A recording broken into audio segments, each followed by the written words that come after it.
2024 hasn't even really gotten off the ground yet, and we already have thousands of layoffs, truly making this a very happy start to this year. But with all those layoffs always comes the idea that you can immediately go into indie dev. And for today's critical thought, we're going to have a very sobering and depressing talk about why rushing to make your own game may not be the wisest decision for you.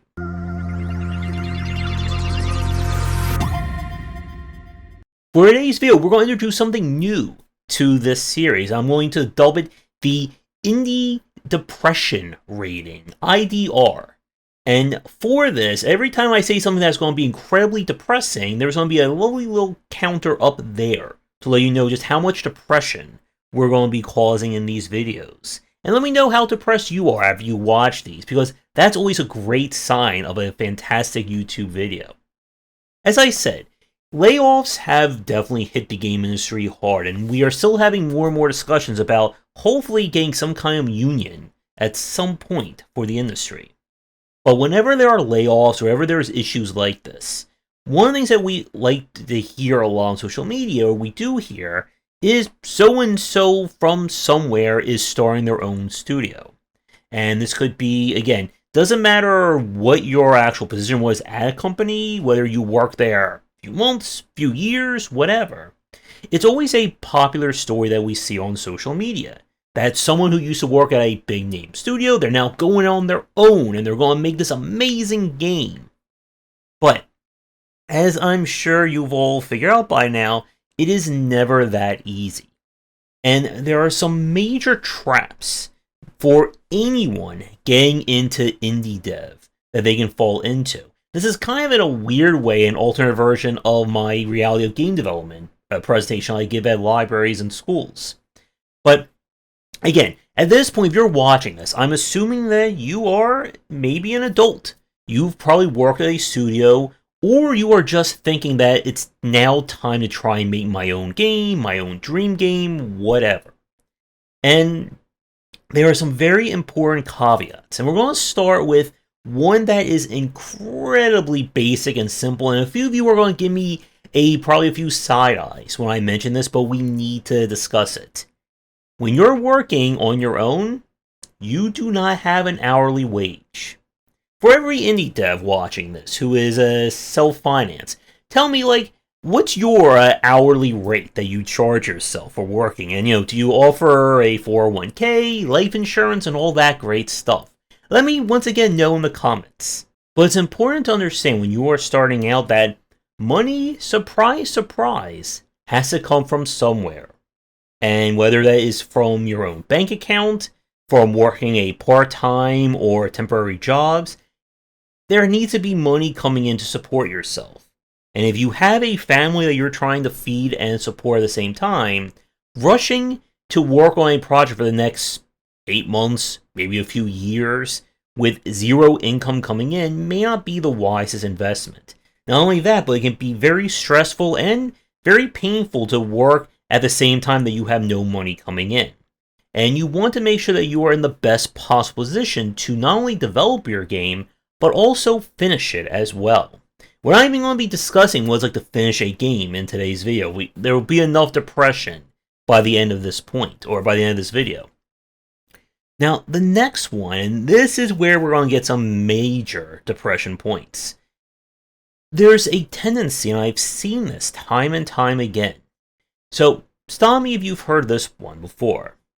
So-and-so from Insert Studio here, makers of the critically acclaimed Insert Game here, that won all kinds of awards for Insert Year here, for their first game in their new studio, Insert Studio name here, they're going to make a spiritual successor to Insert Best-Selling Game here. And, wow, I think by the end of this video, I think I should ask Red Hood if I can be a Darkest Dungeon 2 boss. I'll do 0 physical damage, but I can do 80 ticks of stress damage per turn at the rate that we're going. But for developers, there's this trap. And I see this from a lot of people who are formerly AA, AAA teams or are working at AAA companies, that they can harness this knowledge that they've accrued, whether it's been for weeks, months, or years of working on games, and even massively successful games, and then turn right around and make a game that is equal or better than the game at their former studio. And you may be joking or you may be laughing at this point, but no, I've seen this plenty of times over the past decade. I've seen developers from who used to work at Activision, who were part of the Call of Duty games, immediately rush and make their own Call of Duty like. I've seen Dragon Age likes. I've seen Mario likes. Oh goodness, I've seen lots of Mario likes. And what ends up happening, there's two kind of specific issues. The first is that as an indie studio, you do not have the resources of your former company.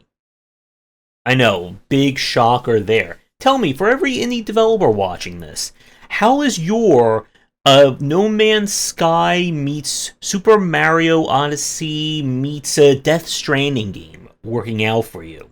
And let me know how the funding is going for that as well. And for many indie teams, especially those that are first starting out, there is this rush to try and create, again, the game that you know. If you've worked at id Software for 5, 10 years, few months, whatever, you probably know and like FPSs. If you worked at BioWare, you probably like RPGs, I hope. But if you think that you can immediately run out and make a game that is equal to that one on an indie budget, within an indie team that you have just created, it is never going to happen. And one of the things that I've seen quite a lot in this case are developers who are punching way too above their weight class, thinking, well, I can make my own 4K Unreal Engine 5 FPS ultra hyper realistic shooter with just me and 2 other people, and we'll do it in like 6 months. I mean, how hard could it be, right? And these games often end up just feeling noticeably worse than the games that they used to work at. And there are several reasons for this.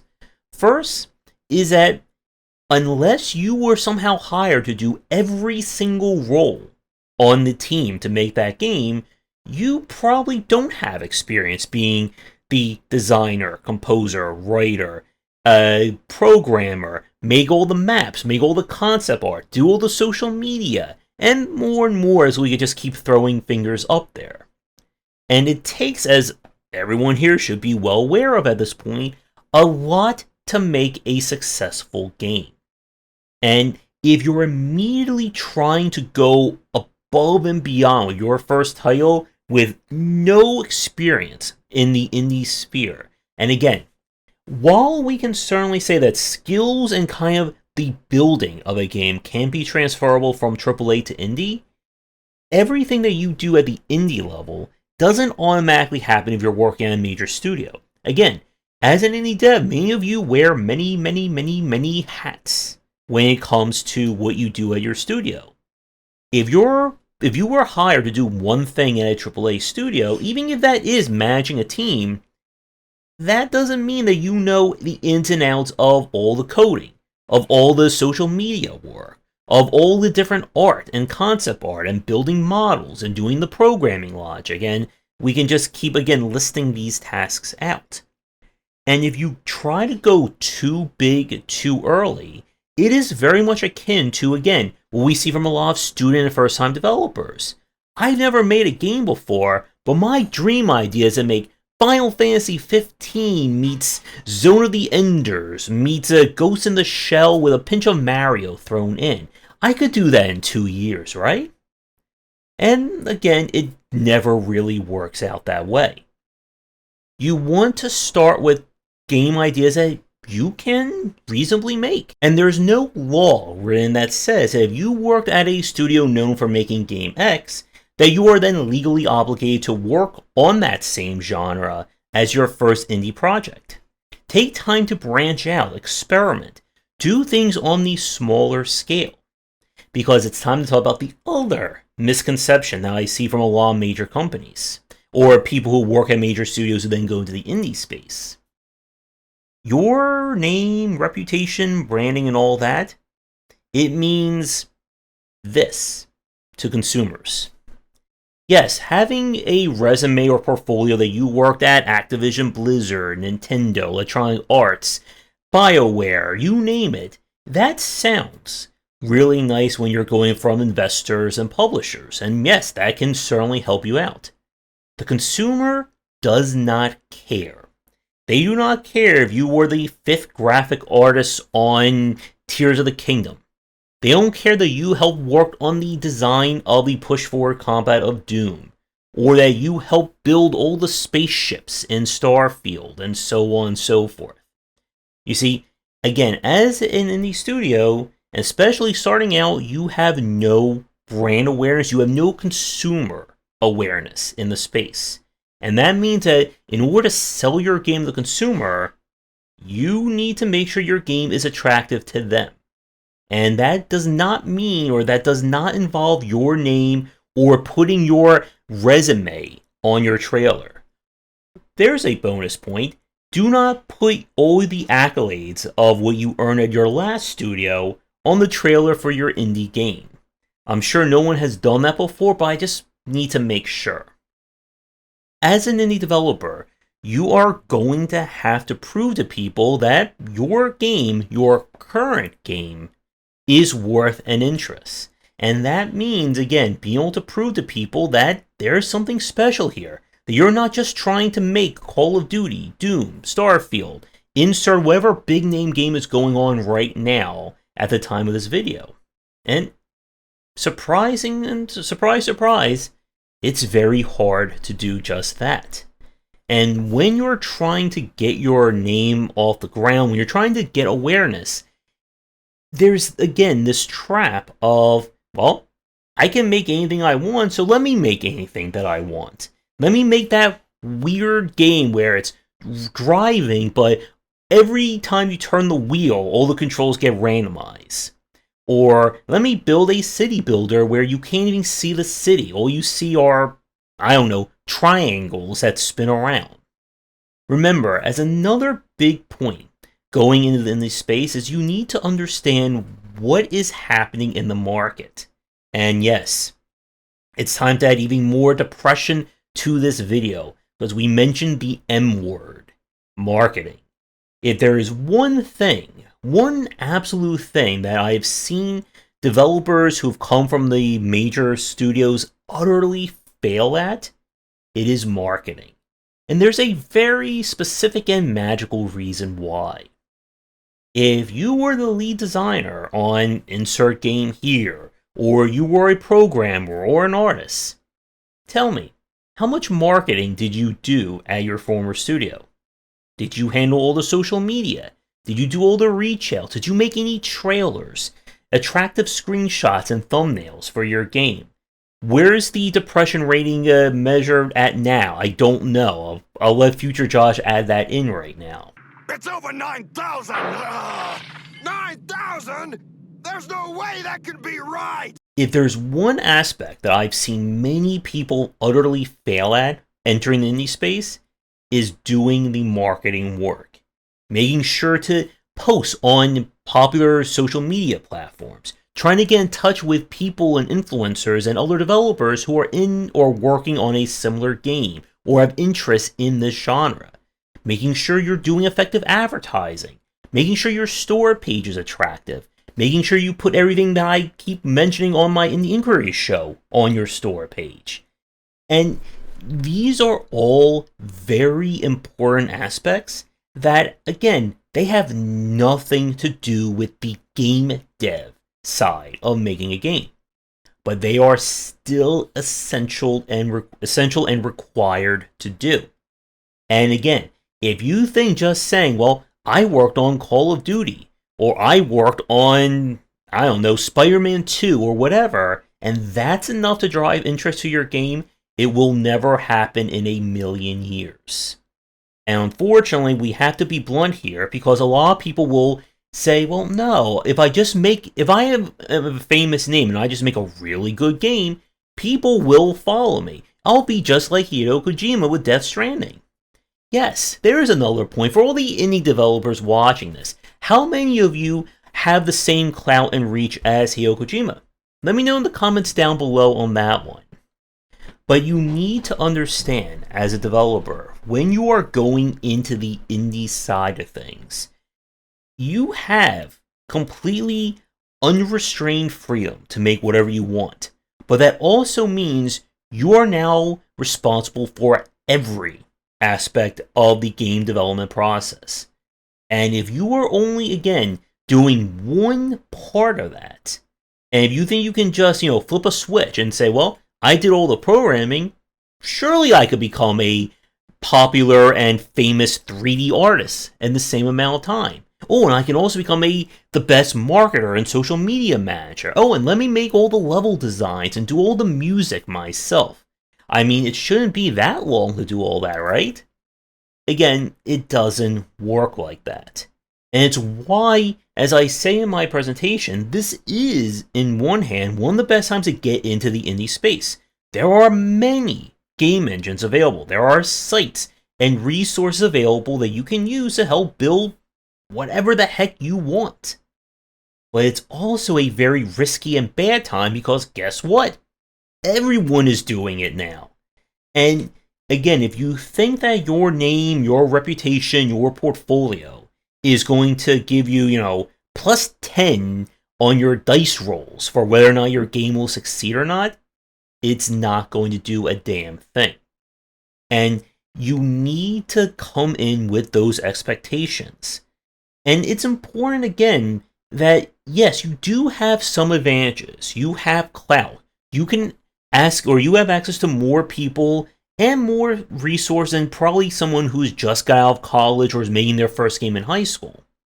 But if you think that that will somehow translate into a major advantage, that you don't need to do the other steps in game dev or being an indie developer because of that background, then you are going to be in for a lot of trouble.